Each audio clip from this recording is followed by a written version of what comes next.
Halo teman-teman, balik lagi bersama aku Jenny di sini. Nah, hari ini aku akan bawain kisah yang jujur aja bikin bulu kuduk merinding, bukan karena hantu, tapi karena betapa gelapnya sisi manusia yang tersembunyi di balik kata diam.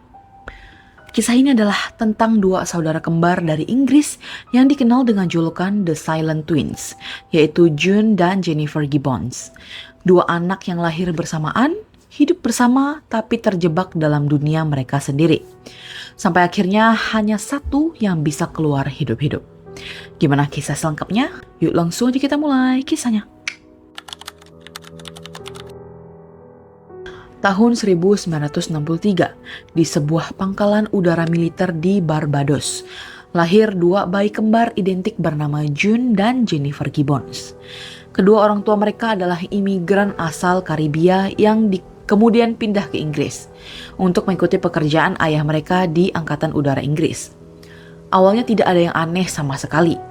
Mereka adalah bayi yang lucu, sehat, dan tampak seperti pasangan kembar yang normal-normal aja. Tapi seiring waktu berjalan, keluarga Gibbons mulai menyadari sesuatu yang ganjil dari anak mereka.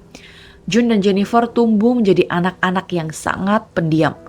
Bukan pendiam biasa loh. Mereka hampir tidak pernah berbicara sama sekali kepada siapapun, termasuk kepada orang tua mereka sendiri. Tapi di antara mereka berdua, mereka berbicara tanpa henti, dengan bahasa yang aneh dan gak bisa dimengerti orang lain. Ya kayak punya dunia mereka sendiri gitu loh. Para guru di sekolah pun mengira mereka itu adalah dua anak yang mengalami gangguan bicara atau speech delay. Namun ketika diperiksa, dokter mengatakan secara medis tidak ada masalah dengan suara atau otak mereka. Namun mereka memilih untuk tidak berbicara. June dan Jennifer menciptakan dunia mereka sendiri. Dunia yang tidak bisa dimasuki siapapun. Mereka menulis dalam bahasa rahasia, bergerak sinkron, bahkan bernapas dalam ritme yang sama. Nah, contohnya itu kayak gini loh. Jika salah satu menoleh ke kanan atau ke kiri, yang lain juga akan ikut menoleh ke arah yang sama. Jika yang satu duduk, yang lain juga akan langsung meniru. Mereka itu seperti bayangan dari satu jiwa yang terbagi dua. Di sekolah mereka menjadi sasaran ejekan. Anak-anak memanggil mereka hantu, boneka hidup, atau anak aneh. Tak ada yang berani mendekat, dan lambat laun June dan Jennifer berhenti sepenuhnya berinteraksi dengan siapapun kecuali satu sama lain. Ketika pihak sekolah menyarankan agar mereka dipisahkan ke dua sekolah yang berbeda, awalnya orang tua mereka setuju dong dengan saran ini. Ya dengan harapan anak-anak ini bisa belajar bersosialisasi dengan orang lain. Tapi ternyata keputusan inilah yang justru menghancurkan mereka. Saat dipisahkan, mereka berhenti makan, tidak mau berbicara, bahkan tubuh mereka menjadi kaku seperti patung. June kemudian menulis dalam buku hariannya, "Kami seperti dua tubuh dengan satu jiwa. Ketika dia tidak ada, aku merasa separuh diriku ikut mati." Nah, karena melihat kondisi mereka seperti itu, mereka pun dipersatukan kembali. Saat dipersatukan kembali, mereka berdua malah menjadi lebih aneh lagi. Sekarang mereka benar-benar memutus diri dari dunia luar.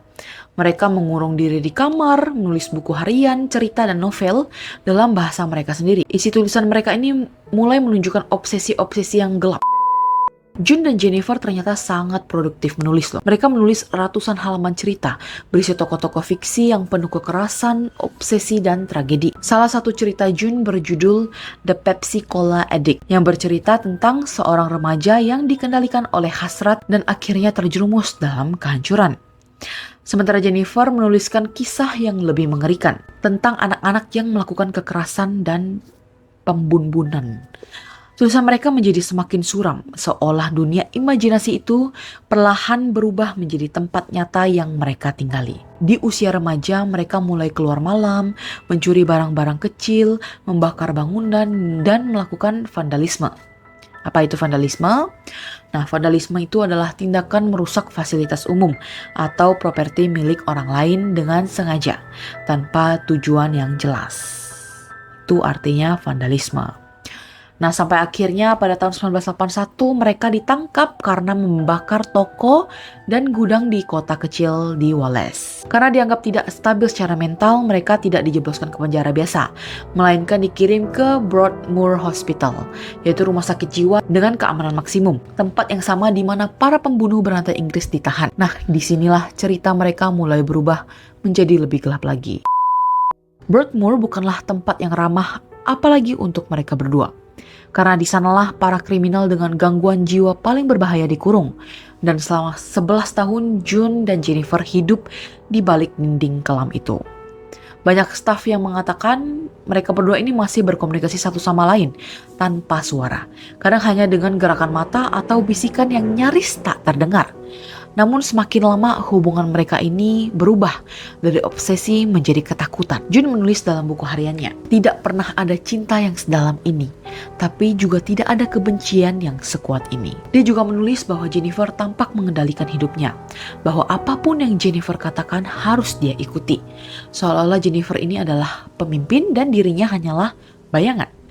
Sementara Jennifer menulis hal yang sebaliknya. Dia merasa June mencuri identitasnya, bahwa mereka berdua tidak akan bisa hidup berdampingan selamanya. Dan Jennifer berpikir bahwa seorang di antara mereka harus ada yang mati agar yang lain bisa bebas. Pada tahun 1993, setelah lebih dari 1 dekade di Broadmoor, akhirnya mereka mendapat kabar bahwa akan dipindahkan ke rumah sakit yang lebih ringan, yaitu Caswell Clinic. Petugas medis yang mengantar mereka mengingat sesuatu yang aneh hari itu. Di perjalanan, Jennifer tampak sangat tenang, lalu ia berkata kepada June dengan suara lembut, "Akhirnya, waktunya sudah tiba." Beberapa jam setelah tiba di Caswell Clinic, Jennifer Gibbons jatuh pingsan dan tidak pernah bangun lagi. Penyebab kematiannya adalah radang jantung yang misterius. Tidak ditemukan racun, tidak ada tanda-tanda serangan jantung atau cedera. Hanya satu hal yang tidak bisa dijelaskan. Jantungnya berhenti berdetak tanpa alasan. June hanya menangis diam-diam, tapi setelah itu sesuatu yang aneh terjadi lagi.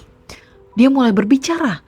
Untuk pertama kalinya dalam hidupnya, June berbicara dengan orang lain. Dan dia tidak lagi berbicara dalam bahasa rahasia yang biasa ia lakukan bersama Jennifer. Ya, dia bisa berkomunikasi normal seolah kematian Jennifer justru melepaskannya dari sesuatu yang telah mengikatnya seumur hidup.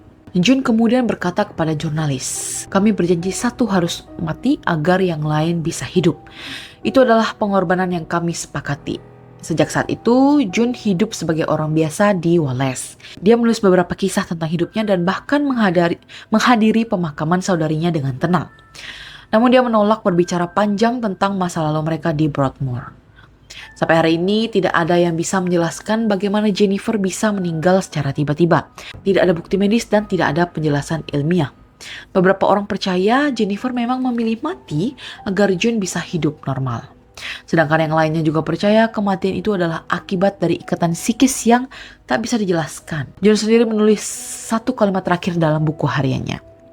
"Kami dulu adalah 2 tubuh dalam 1 jiwa, tapi kini hanya aku yang tersisa untuk bercerita." Kisah June dan Jennifer Gibbons bukan sekedar cerita tentang 2 saudara kembar. Ini adalah potret ekstrim dari keterikatan emosional dan mental yang bisa berubah menjadi penjara jika tidak dilepaskan. Dunia mungkin tak akan pernah tahu apa yang sebenarnya terjadi di antara mereka.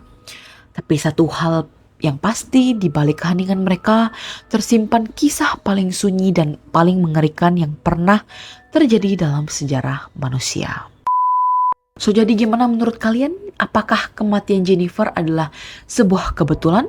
Atau memang bagian dari perjanjian diam antara 2 jiwa kembar yang tak bisa dipisahkan? Coba tulis pendapat kalian di kolom komentar di bawah ya. Dan seperti biasa, hati-hati karena gak semua cerita horor datangnya dari hantu. Kadang justru dari manusia itu sendiri. Bye-bye, see you in the next video.